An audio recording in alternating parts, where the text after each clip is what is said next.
And you would be the next presenter. I am, yes. Excellent. I do need a video connection. VGA? VGA? Yeah. Yep. And, Oh, wait. You don't have one? yeah, I mean, I need a cable. Yep. Okay, right here. Okay, cool. Probably best work off the podium. Is that possible? I can. Yeah. Okay. Well, although, let's see. You know what? I'm going to put the computer here because I'm actually going to be. My text is on the iPad, so. Oh, perfect. Okay. I'll just reach down and. And are you doing audio? I'm speaking, but there's no audio. I mean, no yeah. pre-record No audio. pre-record. Okay. Yeah. So. Okay. And do you want a glass of water? Oh, that would be excellent. Yeah. Thank you.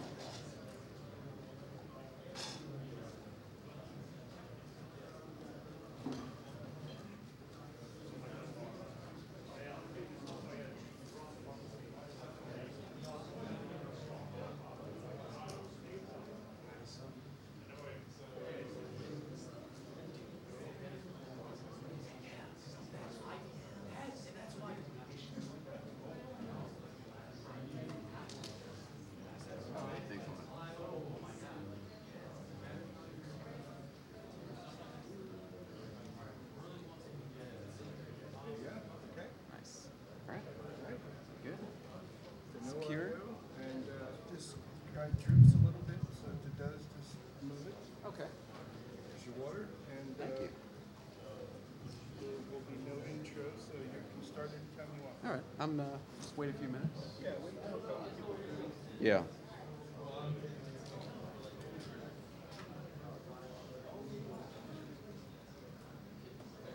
Hey. Good. They left me off the printed schedule on the wall out there, so I was a little freaked out, but it's all good. Yeah. Your thing? Your badge?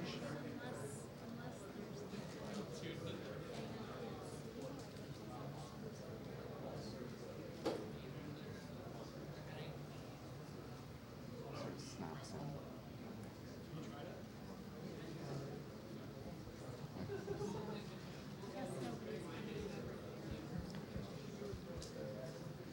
Yeah, it'll be better on this side. It'll look better.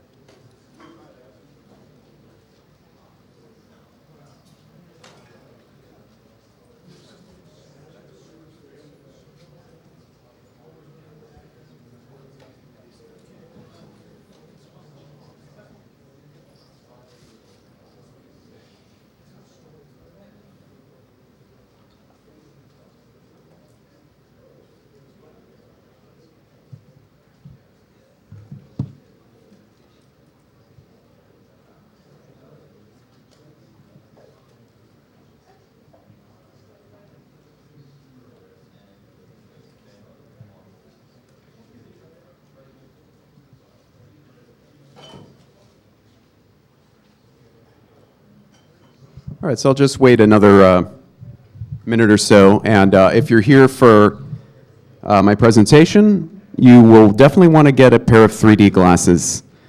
There's somebody over by the door. So if you don't have a pair, go ahead and grab one.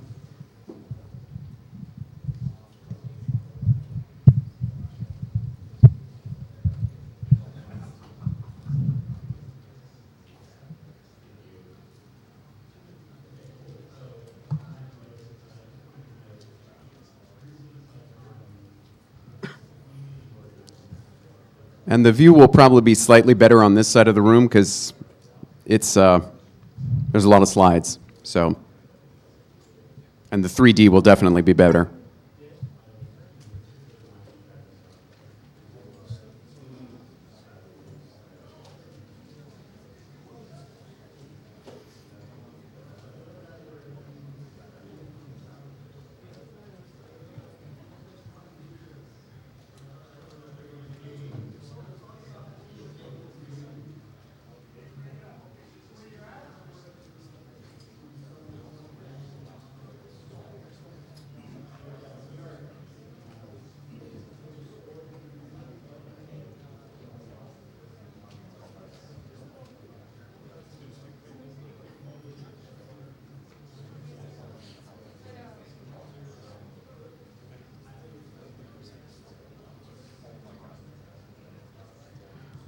Okay, welcome.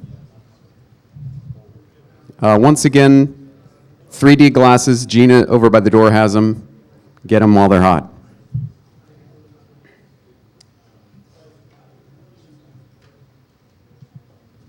Okay, so just out of curiosity, how many of you had a pair of these red, blue 3D glasses already before you came here, at home or whatever? Okay. I want to see how many 3D nerds there are in the audience. My people. Another survey question. How many of you guys have created PGP encryption keys for yourself? Okay, a good number. That's what I expected. How many are in both groups? You've got the 3D glasses and you've got the PGP keys. Okay, nice. This is definitely the place for you. That's the intersection of that Venn diagram is very small. Okay, in 2002 I started an electronic music and performance art project under the pseudonym Max Clarke. It was kind of a response to September 11th, xenophobia, paranoia, and the ways in which those phenomena encourage authoritarianism and militarism. Max Clarke is a persona that I assume that's sort of an electropop dictator, I guess you could say. My shows have a mix of music, spoken word, projected visuals, and what I've been working on for a few years now is making the visuals 3D.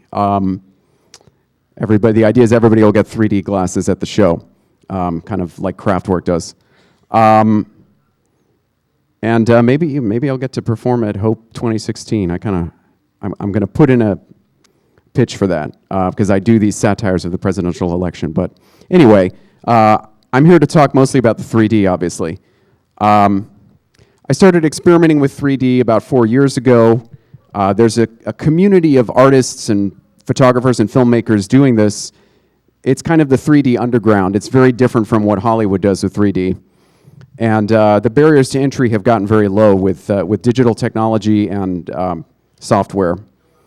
I did some images in 2011 that were kind of a study of the way that stereoscopic vision works. And the idea that our depth perception is kind of an active imagination in a way, that our brains are constantly performing. So the picture on the left is kind of more or less a straight 3D picture.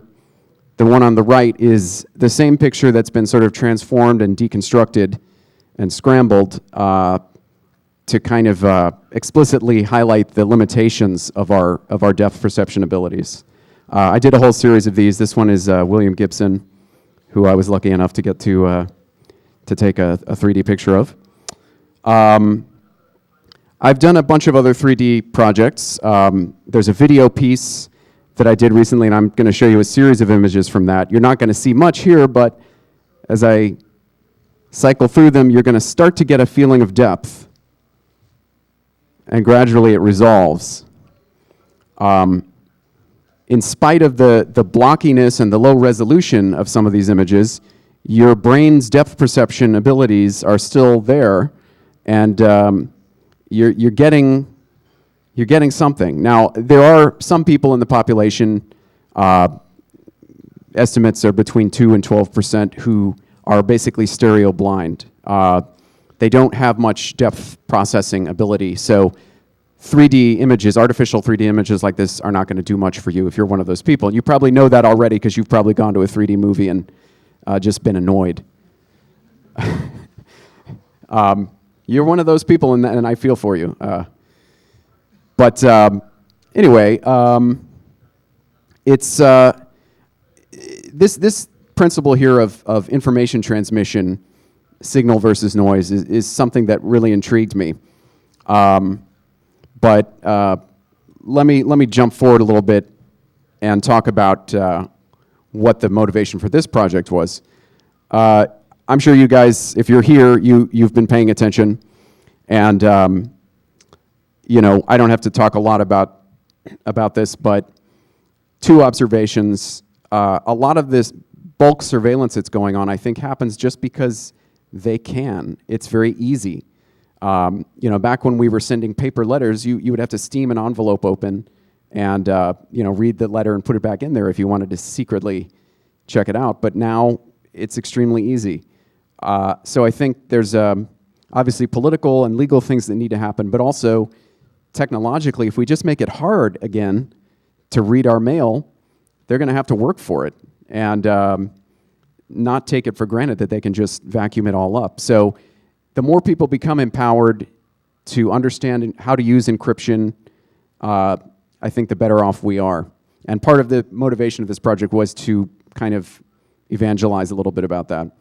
And a second observation is that we know that a lot of the surveillance has been metadata collection. They want to know who's talking to who, when, how often, for how long, et cetera. And that, of course, can reveal quite a bit itself. So we can encrypt the content of our communications, but what can we do about the metadata? Well, there are certain things that people have historically done to disguise what we would call the metadata of their messages. You can hide who's sending the message, you can hide who's receiving the message, and sometimes you can even hide the fact that a message is being sent at all. And so, as I was thinking about this project, as I was getting started, I thought about some historical examples. One of them would be the numbers station. I'm sure a lot of you guys have heard of numbers stations. These are shortwave radio stations that broadcast mysterious messages, usually just reading numbers. They've been around for decades. No government has ever officially acknowledged them, but they're definitely there for the purpose of communicating with spies in the field. And they are a form of one-to-many communication. Anybody can hear the broadcast, but only a select few understand what it means, and there's no way to identify who's actually receiving the message. Another one-to-many communications technique that has been used for secret purposes is newspapers, and the idea of taking out a personal ad that contains some kind of message, and somebody, one of the thousands of people who reads that paper, is going to see that ad, and they're going to know what it means. And there again, the person who is sending the message and the person who's receiving the message they're both obscured. I have a Civil War era paper here because this was used by Confederate agents in the North. During the Civil War, they would place personal ads in various newspapers about what the Union Army was doing based on their observations. And if you do that particular method well, you're even disguising the existence of the message because you're putting a personal ad in and maybe it says something really innocuous, but in fact, it contains some key information. And of course, when you hide a message, when you make the message itself basically imperceptible, we call that steganography. Another historical example, and this is sort of semi-urban legend. We don't know if this has really happened, but there was a woman who was part of a spy ring organized by George Washington during the Revolution who would hang certain items of clothing on her clothesline, and this was sending a signal to somebody who was watching. So that's actually sort of early steganography. Nowadays, people do it differently. They encrypt messages into a JPEG and post it somewhere. But it's not a new technique in concept. And if you're interested in steganography, by the way, a friend of mine, Joshua Freed, is doing a talk in this room tomorrow at 5 on that subject and his sort of art project. But my piece is not really about steganography because I'm not hiding the fact that there is data hidden in these images that I made. There's obviously data there. So the question is, what does it say? I'm interested in information transmission. I was thinking about visual information transmission, how we can get a signal even from a very degraded image. Backing up a little bit, I thought I had that slide in here twice.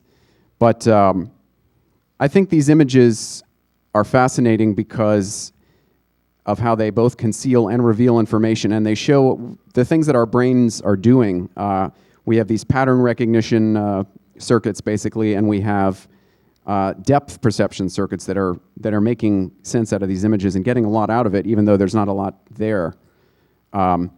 So I wanted to combine these sort of studies in visual information transmission with the question of textual information transmission.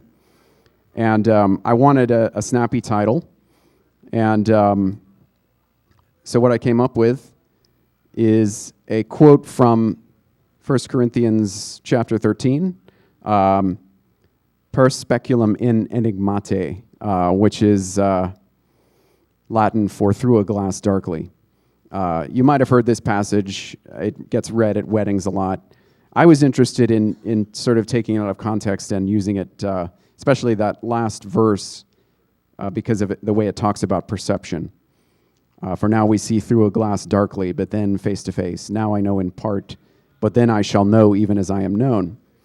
An interesting thing about this is from 1 Corinthians.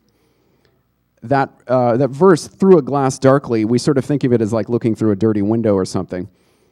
That's King James English, but what it really means in a modern idiom is in a mirror, dimly.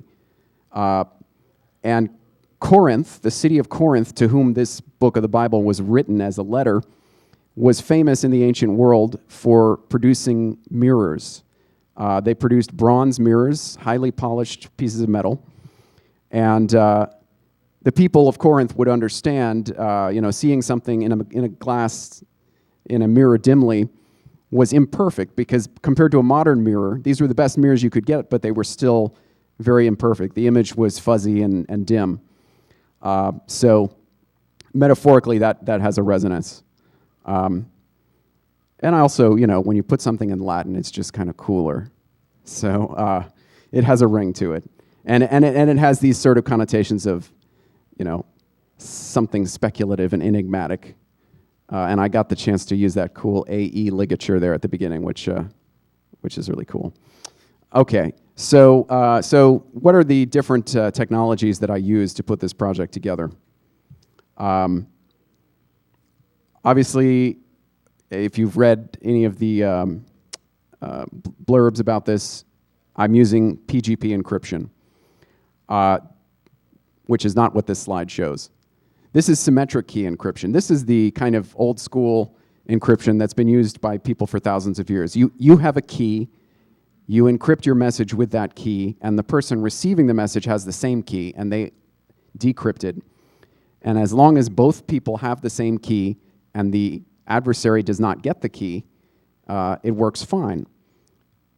And I'm just going to do a very quick review of PGP because some people may not know about it, and I don't really have time to go into the weeds with it, but PGP is a form of public key encryption, and this is useful in a situation where somebody wants to contact somebody else, wants to send them something secret, but they haven't shared a key. They don't have a shared key, and let's say you're a whistleblower, you want to contact a journalist, and you want to make sure that the message is not intercepted or read or whatever. You can use that person's public key, the recipient's public key, to encrypt the information. The public key cannot be used to decrypt it. Only the private key, which the individual recipient has, can be used to decrypt it. This works because of the mathematical relationship between the public key and the private key. They're two large numbers. It has to do with prime numbers being multiplied together. It's easier to multiply them together than it is to factor them. But that's all technicalities that we don't need to talk about. The kind of most popular form of PGP software is called GPG, just to be cute and confusing. It's available, on pretty much all platforms: Linux, Windows, Mac, etc. It has graphic user interfaces and things, so it's pretty accessible to the layperson. But this is a complicated process. This is not intuitive to a lot of people, the concept of public key encryption. And since my project was partly supposed to evangelize that, I wanted to walk people through it if they were new to the concept and to the process.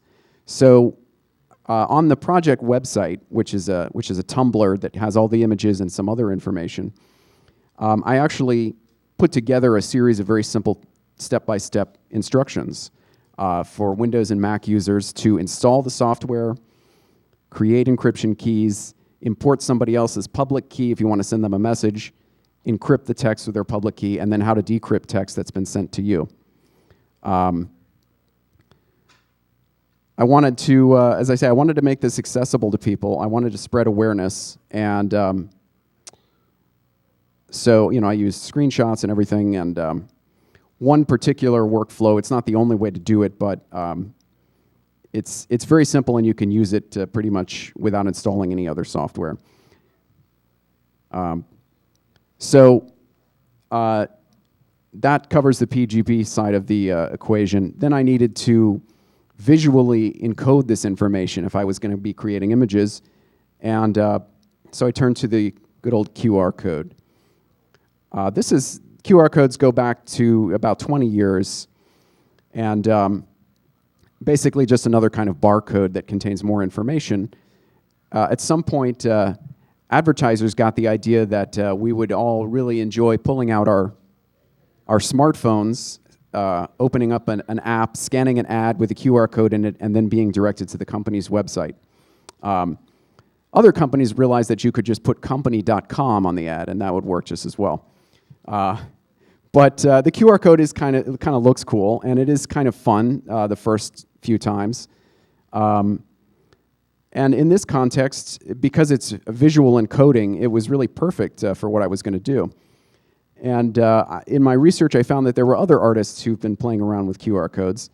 This is a painter, Kyle Trowbridge, who has made these large-scale QR code paintings. I think they're about 4 or 5 feet on a side, and they do actually contain information, not web links, but different texts that you can read. And oh, thank you very much. This is a duo based here in New York called Data Space Time, and this is their QR code mosaic portrait of Colonel Gaddafi. So, and supposedly each of these QR codes goes to a YouTube video. I haven't tried them out. I don't even know what the videos are, but so that's really like a meta QR code artwork. 2 relevant facts about QR codes for this project.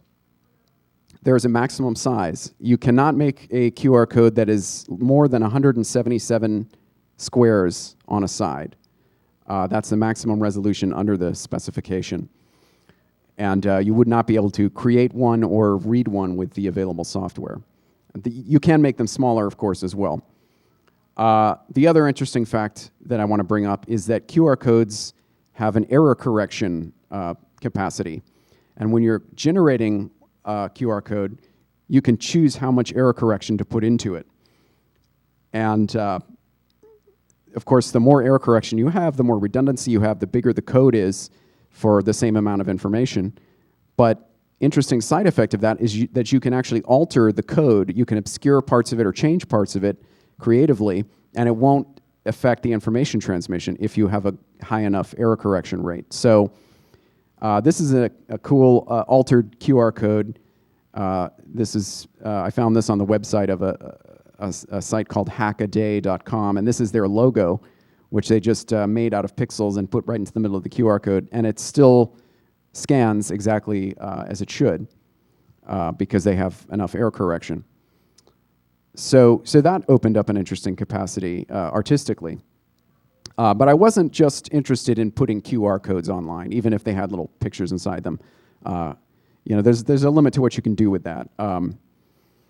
If you're sort of like into very lo-fi, low resolution art, there's a whole range to be explored there. But I was trying to integrate this with Anaglyph 3D, of course. So just quickly, a little bit about Anaglyph 3D as a technology and how that actually works. You have 2 different filters, obviously, over your eyes, and I think Gina hopefully told you the red should be on the left side.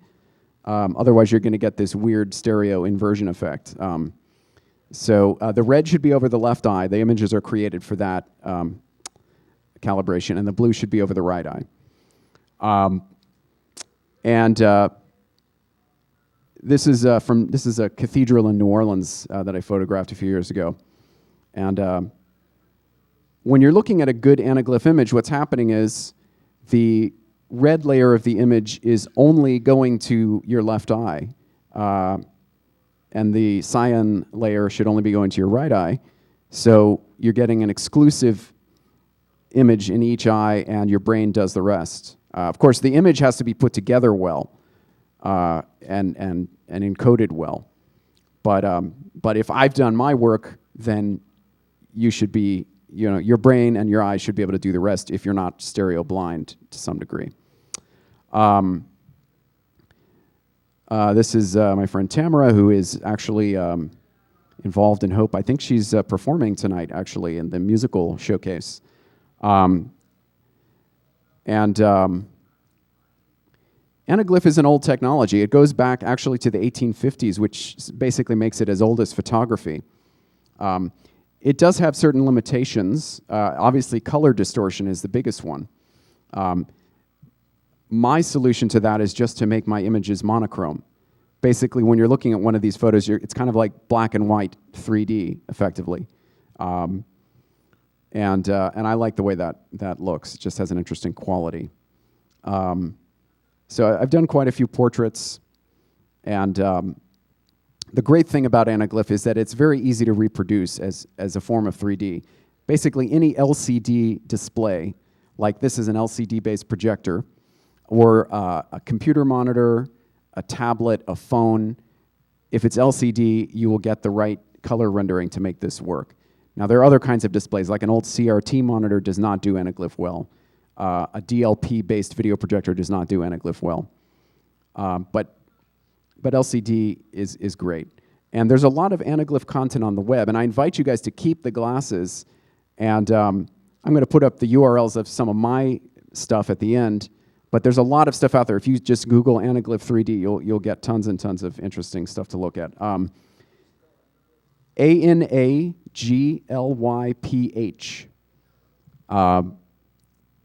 This is Mars. Some of the NASA rovers have stereo cameras, and people have figured out how to take two side-by-side photos and encode them in anaglyph. So welcome to Mars. That's probably as close as most of us will get to Mars, unless Elon Musk really comes through soon. So he's doing a good job, But anyway, I was interested in this question of what we conceal and what we reveal, and that pixelated series, and I decided specifically to use nudes, pixelated anaglyph nudes, because of that theme of concealment and surveillance, and also because the human form is just something that we visually key in on very well. We all like looking at the human form. Classic subject for art, including ancient 3D art in the form of sculpture. So what better way to symbolize the intrusiveness of the modern surveillance state and our fight to retain privacy than to show these images that are simultaneously revealing but also kind of obscured. So this is not a picture I took. This is from Flickr, and you can see what happens when I apply pixelation. You can still kind of make it out. You can still get some of the depth. You can still visually kind of partially get a sense of her body, but it's sort of frustrating. So the other nice thing, though, about pixelation is, of course, you just get a lot of squares. And what better way to make an image compatible with QR code than to render it as a bunch of squares? So I'm kind of maybe a little behind schedule here, but the other technology I used was Tumblr, and there's not much to say about Tumblr. It's a medium. People use it for all kinds of things. Well, there's one of my project images there, just for a second, and hopefully you are getting that depth sensation. It's sort of like you're looking through the data, and you're getting this glimpse of the model beyond. And by the way, all of these images from the project are downstairs in the mezzanine in the art space area. I have some large 16-inch prints of them there, so you can go check them out later. So Tumblr, people use Tumblr for all sorts of purposes. It's very versatile. But mostly I was interested in it because it's very public. And when you put something on Tumblr, it's easily shared. It's actually kind of out of your control. And so it's a good example of how information gets taken out of our hands online. So this is the project Tumblr site. The address is psiae.tumblr.com, and I'll put that URL up at the end.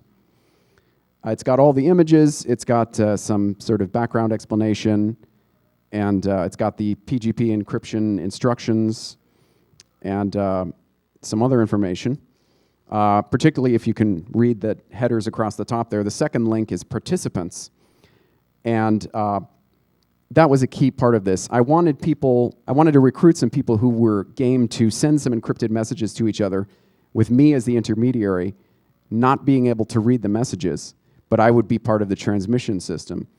And I would be taking their messages and turning them into these images. And then in theory, the person at the other end, the recipient, could pull the message out of the image and read it without my ever comprehending it. So I don't really have time to, unfortunately, give you a full rundown on my participants. They're all really cool people. I guess I'm missing. I had a page with their names, a slide with their names. So Ted Case Hayes, he's known to his friends as Tedbot. I'm guessing maybe somebody here knows Tedbot. I don't know. He's a cool guy. He's an artist, a musician, a technology person. Went to NYU ITP. I think he's teaching there now. Joseph Clarke, licensed architect, architectural theorist, doing his doctoral dissertation at Yale. And Joseph and I share many things, a love of brutalist architecture, classic Doctor Who, and he's also my brother. Molly Crabapple, an artist, writer, and activist who has traveled the world documenting Occupy Wall Street, the military tribunals at Guantanamo, the Syrian civil war, protests in Cairo, Istanbul, Athens, etc.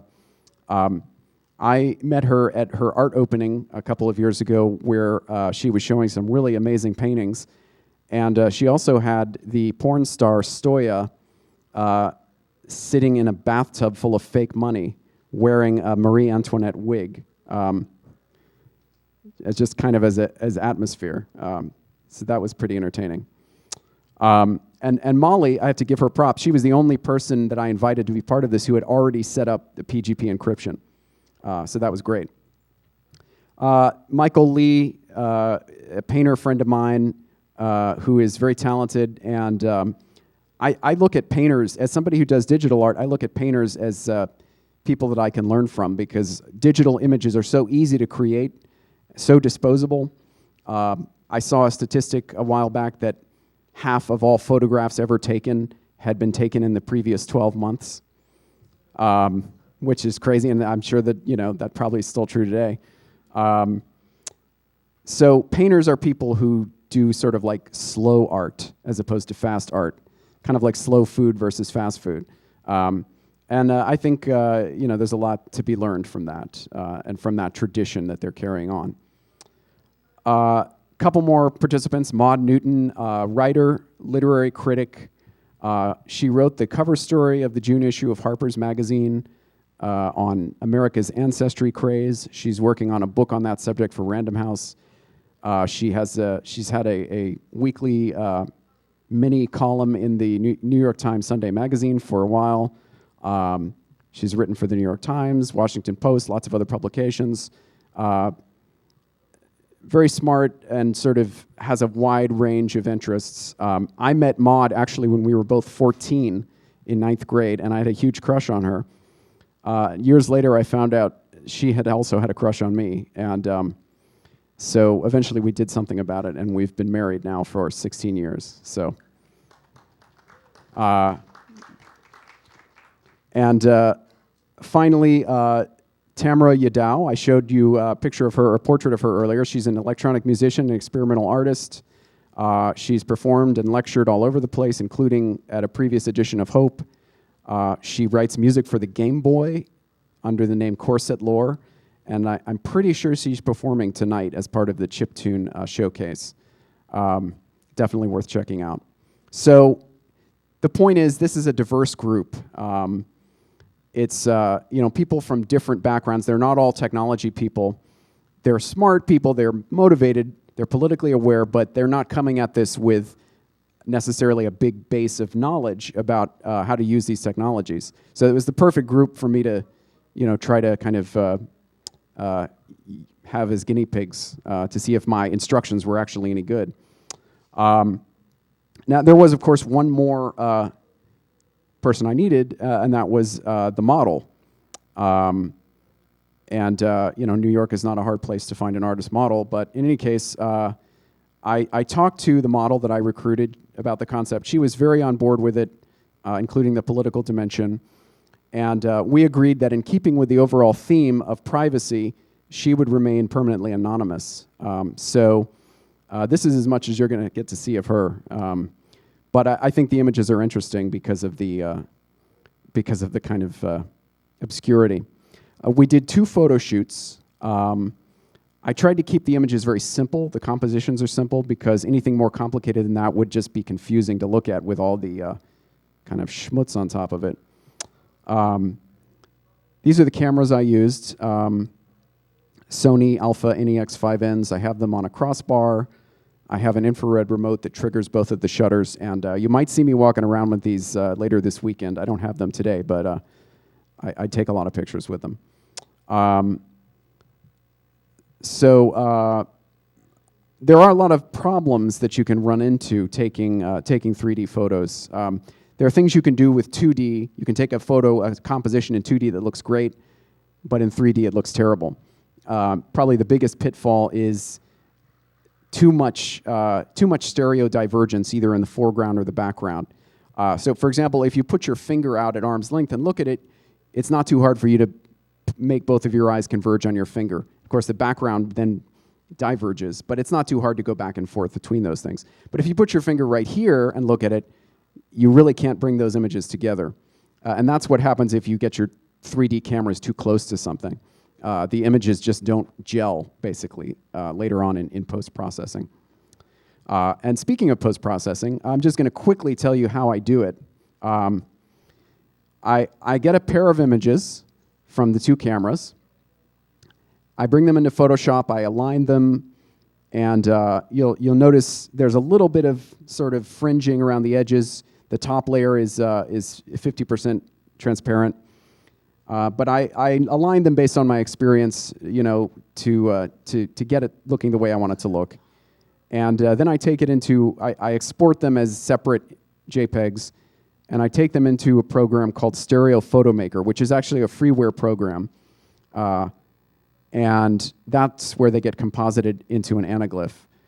And depending on the alignment, the horizontal alignment of the images, I can control how far forward or how far back the objects are. So, if I want this guy's beer bottle to be right in your face, I can do that, or I can have it all be sort of behind the window, so to speak, based on the alignment, the horizontal alignment of the left and right images. Sometimes I have to go back and forth. I get it to the 3D stage here, and I realize there's a problem, and I have to go back into Photoshop and tweak something, and it can take a long time. For this project, in fact, it took many hours for each image, and I took almost 100 photo pairs, but I was only able ultimately to make 5 of them work for the purpose of the project, because putting the QR code on top of that and obscuring it, just so little of the information gets through that a lot of them just didn't really look like anything once I did that. Okay, so let me just, in case you haven't kind of got the idea, because I don't think I've explained it linearly yet, the way that these images were produced and the sort of the flow of the information started with a plain text message. One of my participants would take a short text, I figured out early on it had to be only about 50 or 60 words at most, because that would be the maximum size for a QR code. And well, once it's encrypted and turned into ciphertext, then it has to fit into the maximum size of a QR code. Couldn't be much more than 50 or 60 words, as it turns out. So the sender encrypts their text. I don't see what it is, and they get something like this, and they send that to me. I don't have the right key for this. Somebody else has the key. It's made with somebody else's public key. So I take it and I put it into a QR code generator, and I get something like this. And then I layer it on top of one of my anaglyph images, which has been pixelated so that the squares are exactly the same size. The QR codes do cover quite a lot. The information is really, really compromised. And because I had that high error correction rate on the QR codes, I was able to go in and delete some of the little black squares, which was really useful. And in some cases, I spent hours and hours strategically deleting certain squares just so that you kind of could tell more or less what you were looking at. But, it's sort of a balance. I don't want to show too much, but I want to show enough that you're not completely baffled. And the other interesting thing is I did check the codes as I went along to make sure that they would still evaluate properly. So, and they did. Now, you're not going to be able to get a code cleanly out of an image like this. And down in the art space, people have been trying to use their QR code apps on these prints, and it's almost certainly not going to work. But if you took this image and you took it into Photoshop or something and said, delete everything that's not black, and then replace it with white, you would be able to get a clean QR code that would actually work. For the purposes of the project, this is a page from the project Tumblr, and down there you see the title of the message, the title of the image, message 004, and then there's a little link next to it for the QR code. So people can just get the plain vanilla QR code. The recipients can get the plain vanilla QR code just to help them decrypt it. I made them jump through enough hoops. I didn't want them to have to Photoshop the thing too. So yeah, really practical, efficient communication system. Why aren't we all using this? Of course, it wasn't at all. It was a kind of handcrafted, weird proof of concept, but it did achieve some of the goals that I wanted it to achieve. So let me start to wrap things up here and talk about what I think I achieved from this and what I learned from it. One of my goals, obviously, was to evangelize a little bit about surveillance and encryption.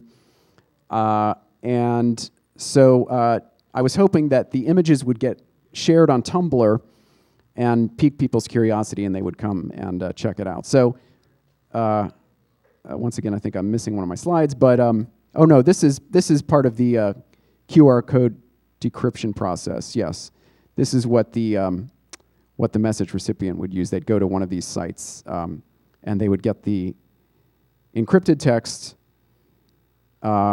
out of the QR code, and then they would be able to evaluate that using their private key and get the message. But yes, on Tumblr, I got some of the images shared a little bit. It didn't get as much traction as I was hoping, probably because I don't spend a lot of time on Tumblr. But if you have a Tumblr, go check it out and share the images, please.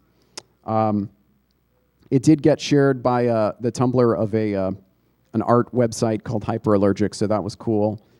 Some art people looked at it, and there's this chasm between sort of the art world and the technology world that I'm always frustrated by, and I'm always hoping that I can do something to bridge it. It's perhaps not permanently bridgeable, but I also got some of these images into an actual gallery show last fall, and what I did in this case was I produced a print of one of the images, which you see on the left there, and then I produced a print just showing the QR code, and then I produced a print just showing the encrypted text.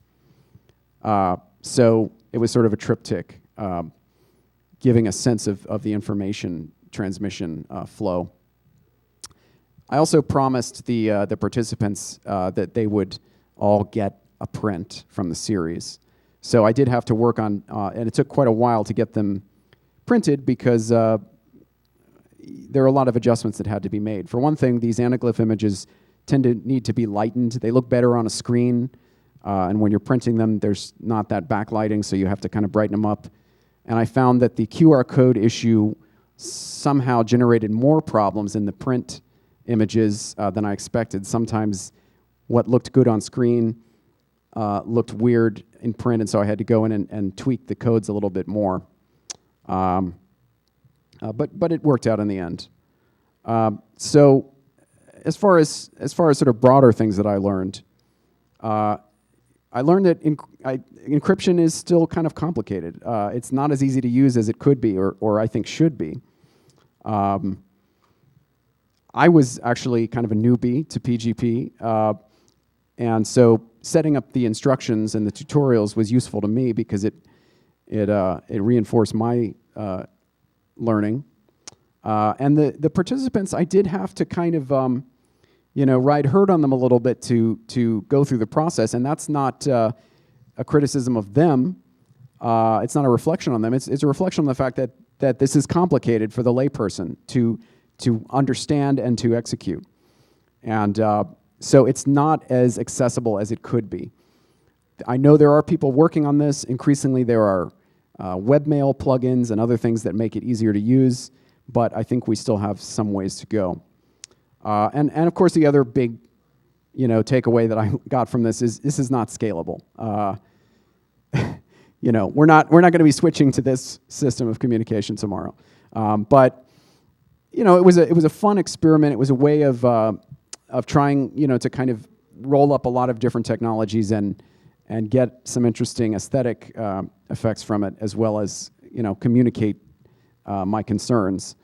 And I'd be interested to see if somebody else goes down a similar road and starts melding together embedded messages in images and sent to concealed recipients and that sort of thing. So this is the last image in the series I produced out of 5. And as I say, that's downstairs in the mezzanine with all the others. That's just about it. I want to thank everyone at Hope, the organizers, you guys for attending. I want to thank my project participants, my model. I want to thank the developers of PGP and GPG, and Mr. Edward Snowden. And so these are my different URLs. There's the project site at the top. My art website under that. Parallax City is my 3D photography site. It just has a lot of different images that I've shot. Klaxon.tv is my music site. And on Twitter, I'm Book of Sand. So I'll just leave that up there for a bit. And if anybody has any questions, I would be happy to take them. Well, I'll get you first.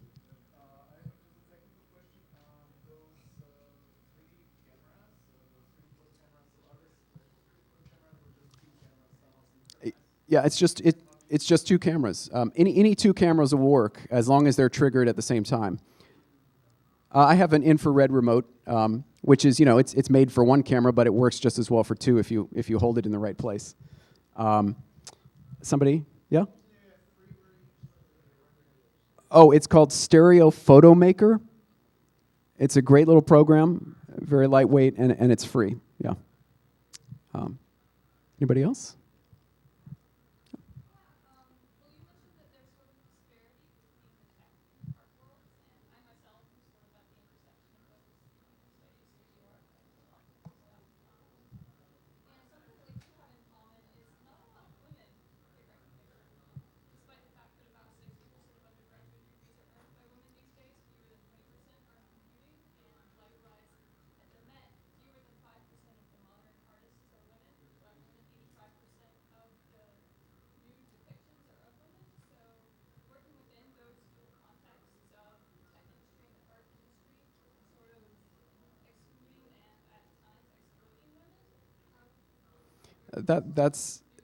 Yeah, I appreciate what you're saying.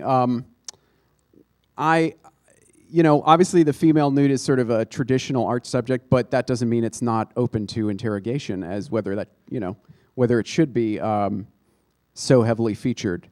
I was hoping to do some more shoots, possibly with male models as well. If this project had gone on longer, I was planning to do that, but as it transpired, I did not. I did try to make the group of participants gender balanced. That was important to me, that this not be seen as just a bunch of men, using these images of women to send messages to each other. That would have been, a little creepy, I think. But no, I think you're right that both the tech worlds and the art worlds have a gender imbalance issue, and definitely needs to be addressed. So I agree. Your critique is I don't know if it's meant as a critique, but it's fair to say that this does in some ways fall into this kind of traditional trope of depiction of the female nude. I'm certainly interested in branching out beyond that in future projects. So I take your point. That's what I would say. Was there another hand? Yeah.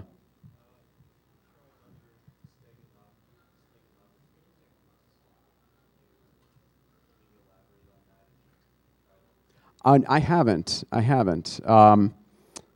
Yeah, the only thing I could say is I would recommend the panel tomorrow. I know that's about steganography. In fact, I think he was attempting to hide images in the skeuomorphic wallpaper of like Mac OS X. So I don't fully understand it, but it sounds interesting. So, I'm going to be here for it. So, okay, one more question. Oh, okay. All right. Well, thanks everybody, and feel free to keep the glasses. And again, the art is downstairs in the art space if you want to take a further look at the prints or check it out online. Thanks a lot.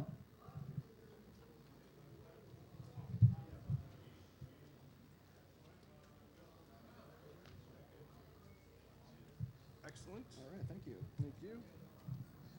This is your phone.